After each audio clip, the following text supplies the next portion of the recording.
자, 연금소득을 먼저 좀 살펴보면요.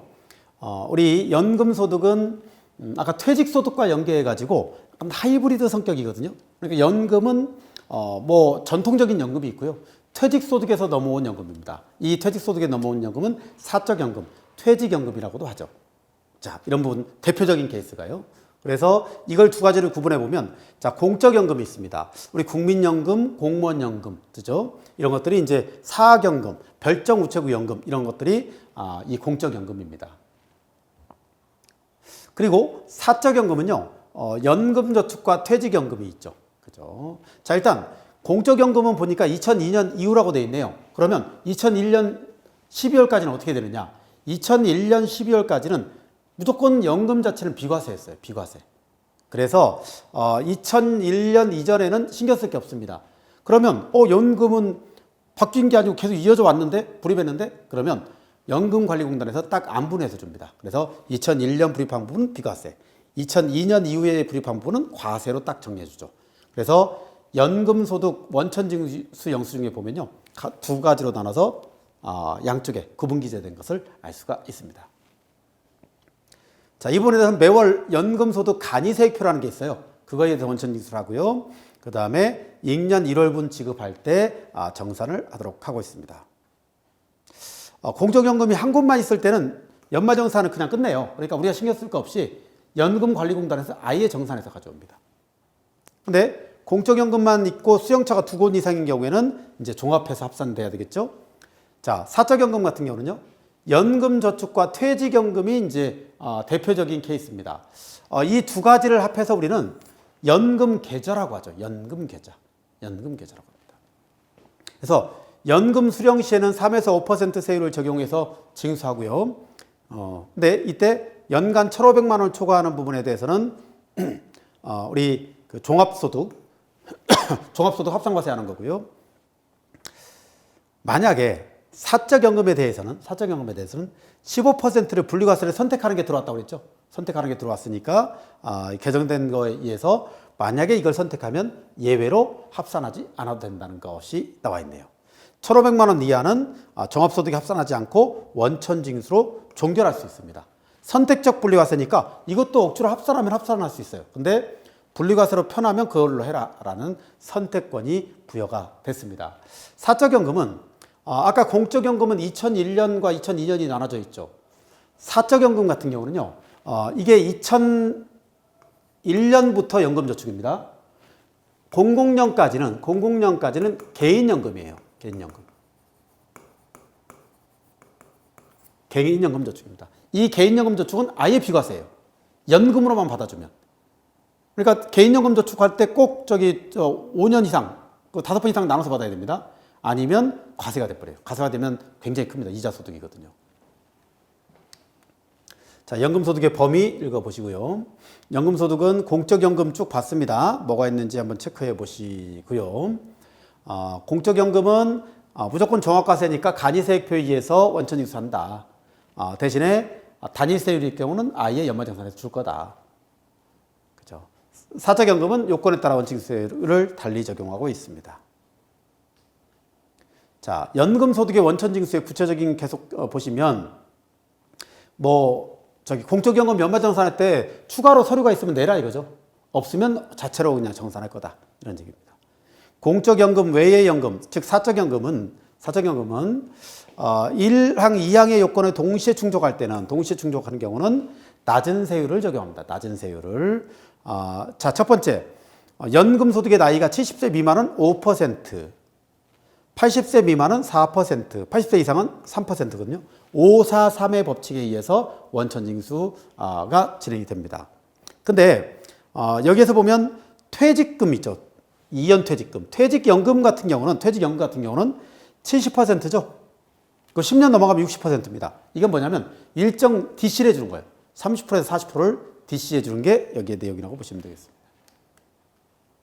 연금 수령의 경우에는 이제 구체적으로 보면, 자, 우리 퇴직연금은 이연 퇴직소득 있죠? 이연 퇴직소득은 30% DC에서 과세한다. 10년 차 이하냐 초과냐에 따라서 30% 뺄 거냐 40% 뺄 거냐 이 차이고요. 자, 세액공제는 유리한 세율을 적용하는 게 이제 이 세율까지 있다는 거 참고하시고요. 자, 연금 외수령의 경우에는 어떻습니까? 연금 수령할 때는 좀 부담이 확 떨어지는 게 느껴질 수 있지만 연금 외수령의 경우는 어때요? 소득금은 퇴직소득으로 합니다. 그래서 분류과세로 바로 매겨버리죠. 그래서 아까 1억 중에 일부만 찾았을 때는 안 분해서 이제 세금을 내야 된다는 말씀을 드렸었는데요. 예. 연금저축이나 이런 부분들은 세액공제나 이런 것을 받았을 때는 기타 소득으로 과세하겠다. 그죠? 자, 15% 이런. 의료 목적이나 기타 부득이한 사유로 연금에 수령하는 경우가 있는데 이때는 연금소득으로 과세해 주겠습니다라는 게 이제 최근에 좀 바뀌고 했던 부분들입니다. 그렇죠? 추가됐던 부분이죠. 예. 자, 연금소득의 구체적인 계산 방식은요.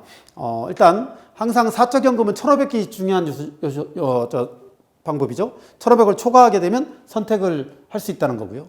1,500 이하도 선택을 할 수 있지만 이건 유리한 선택이죠. 원칙이 분리과세. 그렇죠? 1,500 초과는 원칙이 종합과세 이렇게 되는 겁니다. 연금소득공제는 900만 원대로 쭉 이어지는 걸 볼 수 있네요. 자, 확정신고 넘어가고요. 여기까지 하면 이제 연금소득에 대해서 기본적인 간단하게 정리를 했고요. 자, 이번에는 이제 사업소득입니다. 사업소득에 대한 이 부분은 사업소득의 기본적인 상황은 사업은 우리 이랬죠. 과세사업이 있고 면세사업이 있어요. 면세사업이. 그러니까 과세사업과 면세사업이 두 가지로 구분됩니다. 과세사업은 텍스 인보이스가 부과가 돼요. 그래서 생년사가 서로 주고받습니다. 원천징수 없음. 이건 원천징수가 없습니다. 하지만 면세는 두 가지로 나눕니다. 인적 용역 등에 대해서는 원천징수가 있죠.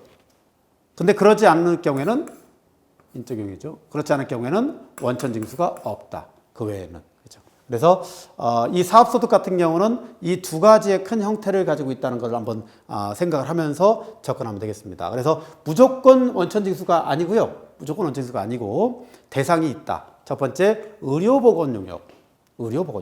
예컨대 이럴 수 있죠. 우리 회사에서 건강보험이 딱 왔어요. 그 병원에 와서 왔습니다.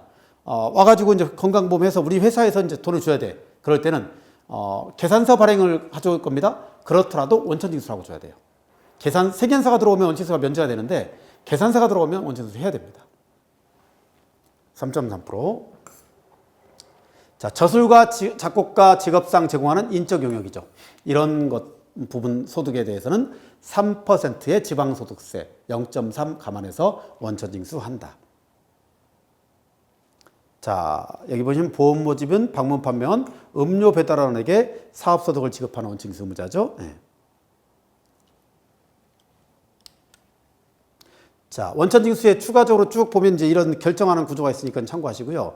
원천징수 대상 사업소득은 일단 원천징수 대상 사업소득은 이 사업소득을 지급하는 경우에 지급하는 자가 당연히 원천징수하겠죠. 이게 기본이고 의료보건 저술가는 뭐 실무 포인트 넘어갑니다. 사업소득을 실제로 원천징수해야 되는 의무자는요.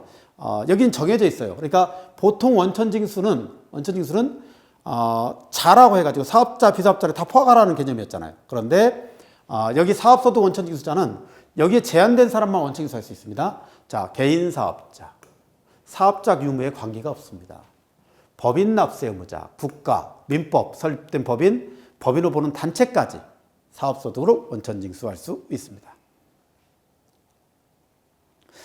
최근에 이제 들어온 게 우리 특수직 종사자에 대한 과세자료 제출 명세서라고 있어요. 이게 우리 프리랜서들이 자체 소득 신고를 너무 안 하니까 내지는 또 그러다 보니까 사회 기초 우리 보호막을 이용할 수가 없어요. 그래서 이 부분에 대해서 주로 많이 돈을 주거나 알고 있는 데는 이 내역을 좀 전달해 줘라라는 게 2, 3년에 생겼죠. 그래서 대리운전이나 소포배달 등등은 대리운전 플랫폼 있죠. 이런 데에서 대리운전에 대한 직계표를 좀 줘라. 그죠? 이렇게 되는 겁니다. 안 줬을 때는 미제출 20만 원 과태료 부과시키겠다. 제외 대상은요. 소득세 원천징수 대리되는 경우. 그러니까 원래 프리랜서가 아예 원천징수 하고 줬어요. 그러면 굳이 줄 필요 없다. 그죠?